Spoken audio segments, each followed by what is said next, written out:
ना टूटेंगे, ना फटेंगे और ना ही बिखरेंगे। इतने ज़बरदस्त से नरगिसी कोफ्ते रेडी होंगे कि आप भी खुश हो जाएँगे और हफ्ते में 1 बार तो ये नरगिसी कोफ्ते ज़रूर बनाएँगे। तो बिस्मिल्लाहिर्रहमानिर्रहीम, अस्सलाम वालेकुम माय व्यूअर्स। उम्मीद है कि आप सब खैरियत से होंगे। अल्लाह ताला बरकत दे आपके खानों में और आपके दस्तरखान को हमेशा हरा-भरा रखे। जी जनाब, तो नरगिसी कोफ्ते बनाने के लिए सबसे पहले आप अंडों को बॉयल करने के लिए रख दें। 7 से 10 मिनट के अंदर अंडे बॉयल हो जाएंगे, हमें हार्ड बॉयल चाहिए। अब हम यहाँ पर भुने हुए चने ले लेंगे जो कि मैंने 70 ग्राम के करीब लिया है। आप चाहें तो छिलकों वाले भी ले सकते हैं और बिना छिलकों वाले चने भी ले सकते हैं। चनों को एक मशीन में डालकर अच्छी तरह से बारीक पाउडर बना लें और अगर आपको मार्केट में चनों का पाउडर मिलता है तो आप वो भी यूज़ कर सकते हैं। चनों का अच्छी तरह से पाउडर बना लेंगे। देखें कितना ज़बरदस्त सा पाउडर बन गया है, इसको भी एक साइड पर रख दें। अब हम एक चॉपर मशीन लेंगे और चॉपर मशीन के अंदर हम यहाँ पर एक मीडियम साइज़ की प्याज ऐड करेंगे। हरी मिर्चें 5 से 6 अदद या फिर अपने टेस्ट के मुताबिक कम ज़्यादा कर सकते हैं। हरा धनिया आधा बंच। ये तमाम चीज़ों को ऐड करके अच्छी तरह से चॉप कर लें। जब ये चॉप हो जाए 700 ग्राम के करीब पिसे हुए कीमे को ऐड कर लेंगे। कीमा पीसा हुआ है, 3 बार निकला हुआ है, लेकिन इसके बावजूद मैं चॉपर में कीमे को ऐड कर रही हूँ और 3 टेबल स्पून लहसुन अदरक का पेस्ट ऐड करेंगे और तमाम चीज़ों को दोबारा से चॉप कर लें ताकि जितने भी मसाले हैं वो कीमे के अंदर मिक्स हो जाएं। अच्छी तरह से मिक्स कर लें और इसमें अब हम हल्दी पाउडर, पिसी हुई लाल मिर्चों का पाउडर, ज़ीरा पाउडर और नमक का शामिल करेंगे और जो हमने चनों का पाउडर पीस कर रखा था उसको भी इसमें शामिल कर लेंगे। नरगिसी कोफ्ते बनाने के लिए कुछ टिप्स एंड ट्रिक्स की ज़रूरत होगी जो कि आप अप्लाई करेंगे तो आपके कोफ्ते कभी भी नहीं टूटेंगे। वीडियो को फुल वॉच करें ताकि आपको रेसिपी पूरी शुरू से एंड तक समझ में आ जाए। कीमे को तमाम मसालों के साथ मिक्स कर लें। अब इसमें घी का ऐड करेंगे 2 टेबल स्पून, जिसकी वजह से ये कोफ्ते बहुत ही सॉफ्ट होंगे, जूसी होंगे और आपस में जुड़े हुए रहेंगे। घी के साथ मिक्स करने के बाद ये कबाब के मसाले को आप मैरिनेट करके साइड पर रख दें। अब यहाँ पर जो हमने अंडों को बॉयल किया था हार्ड बॉयल, उसको टूथपिक की मदद से अंडों के अंदर होल कर लें, सुराख कर लें ताकि जब हम कीमे की कोटिंग करेंगे तो फिर कीमे के अंदर अंडों का पूरा टेस्ट आ जाएगा। अब आप कबाब बनाने के लिए जो हमने कबाब का मिक्सचर रेडी किया था उसको हथेली पर लेंगे। जिस तरह चपड़ी कबाब के लिए बड़ा सा मिक्सचर लेते हैं उसी तरह से बड़ा सा कबाब का मिक्सचर लेकर हथेली पर फैला लें और अंडे को बीच में रखकर इस कबाब के साथ रोल कर लें। अच्छी तरह से रोल करके उंगलियों की मदद से आप इसको फिनिशिंग देते जाएं।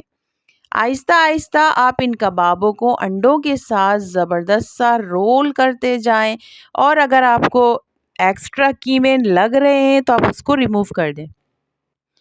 नरगिसी कोफ्ते बनाते हुए कीमों का बहुत ध्यान रखना है कि उसके अंदर ज़रा सी भी चर्बी मौजूद ना हो या फिर नसें वगैरह जो कीमे के साथ पिस जाती हैं वो भी मौजूद ना हो, क्योंकि इस तरह कोफ्ते जब आप फ्राई करेंगे तो फटने का डर होता है। कोटिंग कर लिए हमने। अब इसको फिनिशिंग देने के लिए हथेली पर थोड़ा सा पानी लगाएंगे और दोबारा से कोफ्तों को फिनिशिंग देंगे। जहाँ जहाँ पर आपको क्रैक्स नज़र आ रहे होंगे उसको पानी से आप फिनिशिंग दे दें। तमाम कोफ्तों को अच्छी तरह से फिनिशिंग देकर रेफ्रिजरेटर में आधे घंटे के लिए रख दें। जब तक कोफ्ते रेस्ट के लिए रखे हुए हैं हम यहाँ पर एक ग्रेवी तैयार कर लेंगे। उसके लिए मैंने कढ़ाई ली है, उसमें ऑयल ऐड किया है आधा कप के करीब और इसमें प्याज और टमाटर का पेस्ट बनाकर शामिल किया है। फिर इसमें लहसुन अदरक का पेस्ट शामिल करेंगे और मसालों को मिक्स कर लें। फिर इसमें हल्दी पाउडर, पिसी हुई लाल मिर्चों का पाउडर और नमक का शामिल कर लेंगे और मसाले को अच्छी तरह से भूनेंगे। पिसी हुई प्याज के मसाले को इतना भूनना होता है कि उसमें से ऑयल सेपरेट हो जाए। जब अच्छी तरह से मसाला भुन जाए और प्याज का कच्चापन ख़त्म हो जाए तो हम इसमें आलू शामिल कर लेंगे और आलूओं को भी भून लेंगे। अब आप अपनी मर्ज़ी के मुताबिक पानी ऐड कर लें। 2 गिलास पानी ऐड किया है मैंने और इस ग्रेवी को बॉयल आने दें और फिर हल्की आंच पर पकने के लिए छोड़ दें।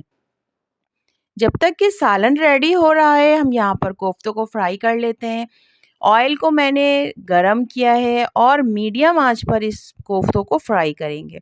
शुरू के 5 मिनट आप कोफ्तों को टच भी ना करें और उसके बाद आप छुरी की मदद से हल्का-हल्का सा कोफ्तों को पलटते जाएं, ताकि ये हर जगह से गोल्डन ब्राउन हो जाए और मीडियम आंच पर फ्राई करें क्योंकि कीमा कच्चा है तो उसको पकने में टाइम लगेगा। ये देखें नरगिसी कोफ्ते ज़बरदस्त से फ्राई हो चुके हैं। नरगिसी कोफ्तों को कट करने के लिए थोड़ी-सी एहतियात की ज़रूरत है। आप बीच से छुरी चलाएँ और दोनों साइडों से हाथ से पकड़ के छुरी को तेज़ी से नीचे की तरफ चलाएँ ताकि एक झटके से ये कोफ्ते कट जाएँ। और जब आप कोफ्तों की कटिंग करेंगे तो छुरी बहुत ही शार्प होनी चाहिए। अगर छुरी में तेज़ धार नहीं है तो वो कोफ्ते आपके टूटेंगे लाज़मी। यहाँ पर सालन को चेक कर लेते हैं। सालन रेडी हो गया था, आलू अच्छी तरह से गल चुके थे तो इसमें ज़ीरा पाउडर और काली मिर्चों का पाउडर शामिल करके अच्छी तरह से स्पून से मिक्स कर दें और कवर करके साइड पर रख दें। बहुत ही टेस्टी सी ग्रेवी रेडी है। अब यहाँ पर हमने जो नरगिसी कोफ्ते बनाए थे उसको असेंबल करेंगे। आप चाहें तो बिना ग्रेवी के भी इस नरगिसी कोफ्ते को एंजॉय कर सकते हैं, लेकिन अगर आप ग्रेवी के साथ खाना चाहते हैं तो एक बड़ी सी ट्रे ले लें, नरगिसी कोफ्तों को उसके ऊपर फैला लें और फिर जो हमने ग्रेवी रेडी की थी उसको भी पोर कर दें, ताकि तमाम मसाले नरगिसी कोफ्तों के अंदर एब्जॉर्ब हो जाएं।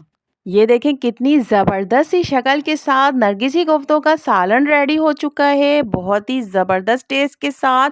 अगर आपको मेरी ये वीडियो ज़रा सी भी पसंद आई हो तो मेरी वीडियो को लाइक कर दें, चैनल पर न्यू है तो चैनल को सब्सक्राइब कर दें और बेल आइकन पर क्लिक करना तो बिल्कुल भी ना भूलें, ताकि मेरी नई आने वाली रेसिपी का नोटिफिकेशन आपको सबसे पहले मिल जाए।